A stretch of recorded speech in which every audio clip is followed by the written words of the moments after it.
Assalamualaikum warahmatullahi wabarakatuh. Di sini kami dari kelompok 2 yang beranggotakan saya Siti Nurmalasari dan yang kedua Urifa Lailatul Faruqi dan yang ketiga yaitu Eka Novitasari. Di sini saya akan menjelaskan mengenai 3 poin, yaitu pengertian diversitas, kedua ekosistem, yang ketiga yaitu mengenai gabungan yaitu diversitas ekosistem.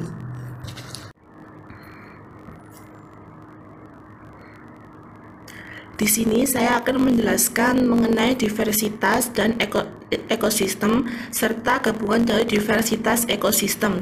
Diversitas merupakan perbedaan atau kelainan keragaman dari segi biologi, yaitu bisa berupa bentuk atau jenis yang hidup dalam suatu habitat. Atau diversitas merupakan keanekaragaman yang merupakan ukuran variasi dalam suatu komunitas ekologi yang didasarkan pada 3 aspek, yaitu ruang, waktu, dan makanan. Selanjutnya yaitu mengenai pengertian ekosistem, merupakan hubungan timbal balik antara makhluk hidup dengan lingkungannya, baik secara biotik hidup dan abiotik atau tidak hidup. Jadi, istilah diversitas ekosistem merupakan istilah pembahasan yang mencakup semua bentuk kehidupan yang secara ilmiah dapat dikelompokkan menurut skala organisasi biologisnya, seperti gen, spesies tumbuhan, dan hewan mikroorganisme. Setiap ekosistem atau hubungan timbal balik antar makhluk hidup dengan proses-proses ekologi yang ada di lingkungan tersebut. Pengertian antara habitat dan ekosistem. Ekosistem merupakan hubungan timbal balik antara makhluk hidup dengan lingkungannya, baik itu lingkungan biotik maupun lingkungan abiotik.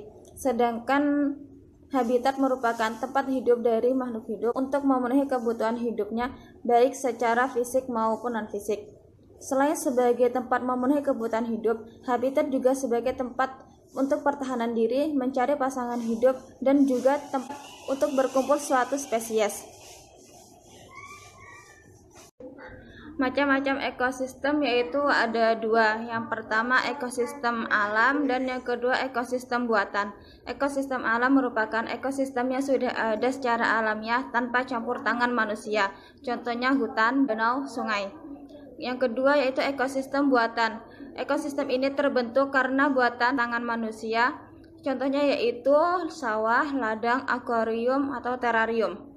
Nah, fungsi dari ekosistem buatan yaitu sebagai pengganti dari ekosistem alami jika suatu makhluk hidup dipindahkan.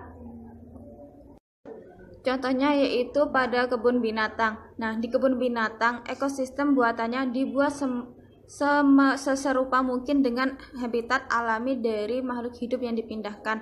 Misalnya dibuat seperti hutan-hutanan, sungai, ataupun daerah perairan untuk ikan yang dipindahkan misalnya. Hubungan antara habitat dan ekosistem.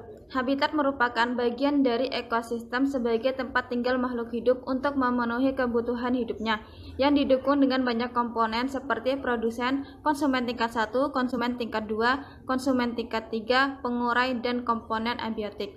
Komponen abiotik merupakan lawan dari komponen biotik, yang mana komponen abiotik merupakan komponen dari lingkungan hidup yang tidak hidup.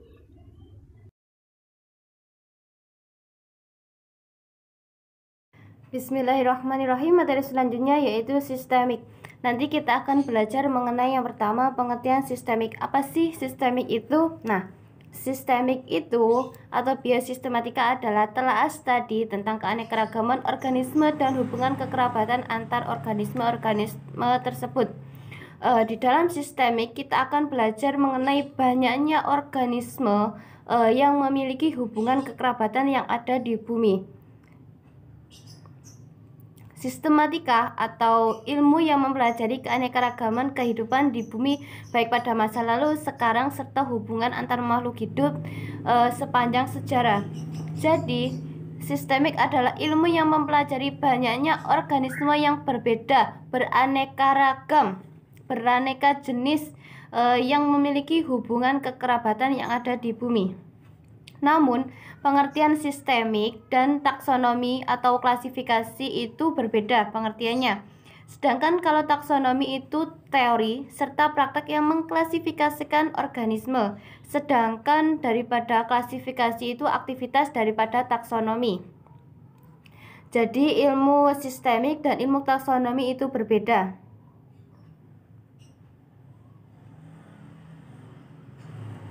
Selanjutnya yaitu fungsi sistemik.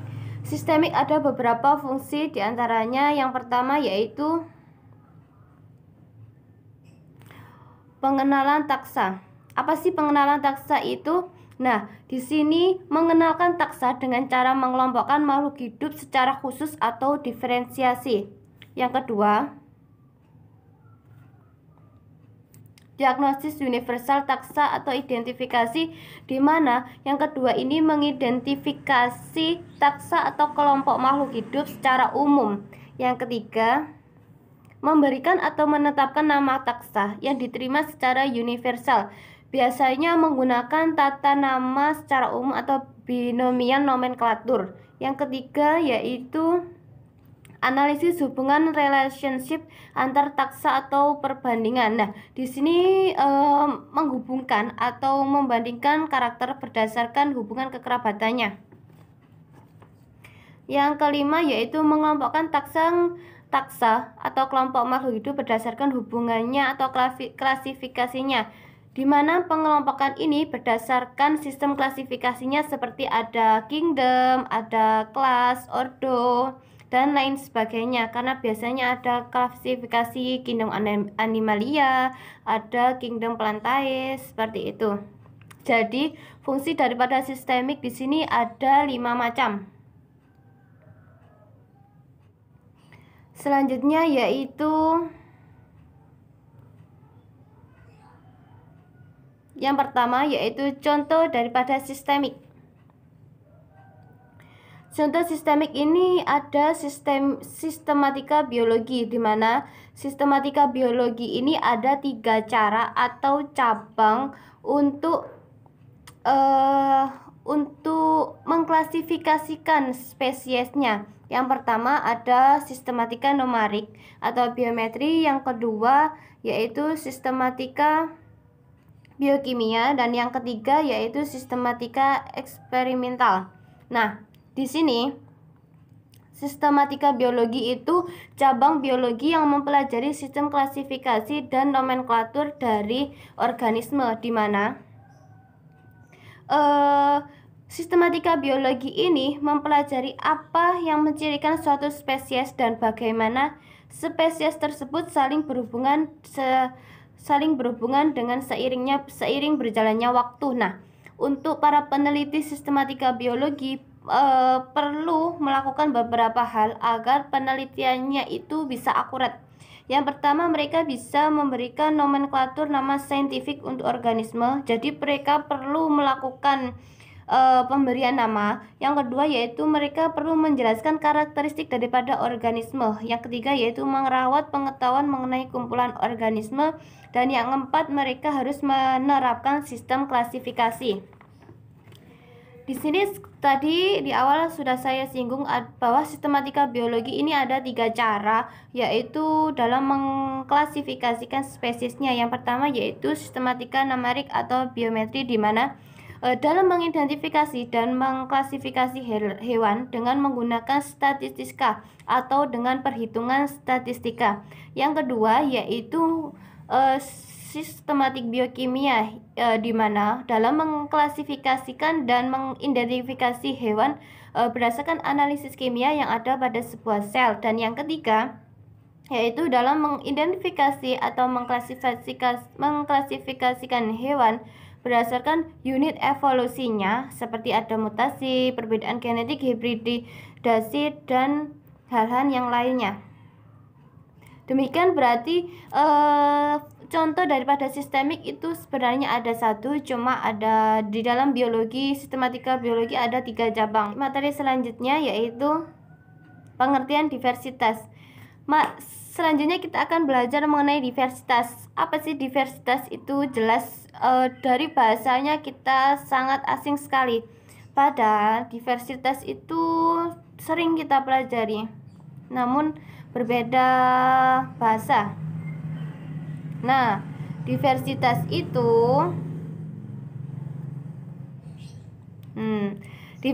itu keanekaragaman organisme yang menunjukkan beberapa variasi bentuk, sifat, jumlah, dan bentuk morfologi alam tingkat gen, spesies, ekosistem, serta dapat mempertahankan keberlanjutan ekosistem. Nah, diversitas ini adalah keberagaman atau keanekaragaman. Nah, di sini keanekaragaman itu banyaknya organisme atau banyaknya makhluk hidup yang berbeda-beda, yang mempunyai beberapa variasi berdasarkan bentuk, adanya perbedaan bentuk, sifat, jumlah, serta bentuk morfologi ataupun gen ataupun spesies ataupun lingkungannya atau ekosistemnya. Nah, diversitas atau keanekaragaman ini merupakan ukuran variasi dalam komunitas ekologi yang didasarkan pada 3 aspek. Yang pertama, ruang spesial, di mana ruang spesial ini berhubungan dengan tempat terjadinya suatu peristiwa, sedangkan waktu atau temporal ini berhubungan dengan kapan terjadinya peristiwa tersebut. Dan makanan atau trofik ini berhubungan dengan piramida makanan, di mana ketiga aspek ini berhubungan secara langsung dengan diferensiasi relung. Selanjutnya yaitu contoh daripada diversitas. Yang pertama ada diversitas genetik. Apa sih diversitas genetik? Kalau kita mendengar gen, jelas tentang pewarisan sifat. Nah, diversitas genetik ini keanekaragaman variasi genetik pada makhluk hidup. Nah, jadi adanya bermacam-macam makhluk hidup berdasarkan variasi genetik. Contoh daripada diversitas gen ini seperti kita tahu ya, padi itu kan Oryza sativa. Oryza sativa itu memiliki variasi yang banyak sekali, seperti ada padi raja lele, ada padi ciliwung. Kalau kita selain itu mangga itu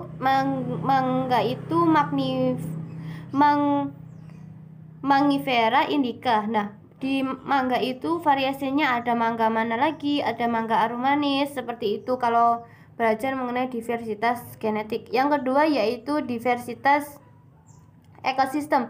Kalau kita berbicara ekosistem berarti makhluk hidup itu berada di dalam suatu ekosistem. Nah, keanekaragaman variasi habitat serta komunitas makhluk hidup. Nah, makhluk hidup ini berada dalam suatu ekosistem yang mengalami proses ekologi. Nah, di dalam ekosistem ini makhluk hidup bermacam-macam.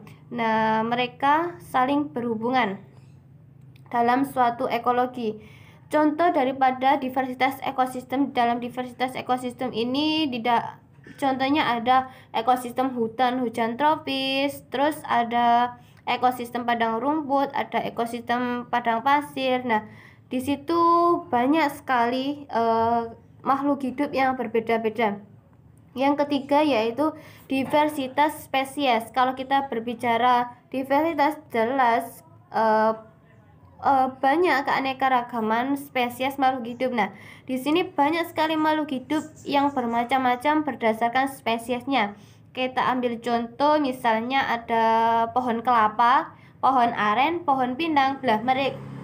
Mereka itu termasuk dalam satu spesies ya. Kita jarang mengetahui kalau mereka itu dalam satu spesies. Cuma kita bisa tahu, oh ternyata pohonnya itu hampir sama. Ada lagi juga seperti pete Cina, kacang panjang, kacang kapri, kacang hijau. Ternyata mereka itu juga dalam satu spesies. Secara tidak langsung kan kita nggak tahu, karena daripada bentuknya itu sudah berbeda. Cuma mereka itu termasuk dalam satu spesies. Nah, inilah ada 3 contoh daripada diversitas. Diversitas ada diversitas genetik, ada diversitas ekosistem, dan ada diversitas spesies. Alhamdulillahirrabbilalamin. Presentasi dari kelompok kami telah selesai. Terima kasih atas perhatian. Terima kasih atas perhatian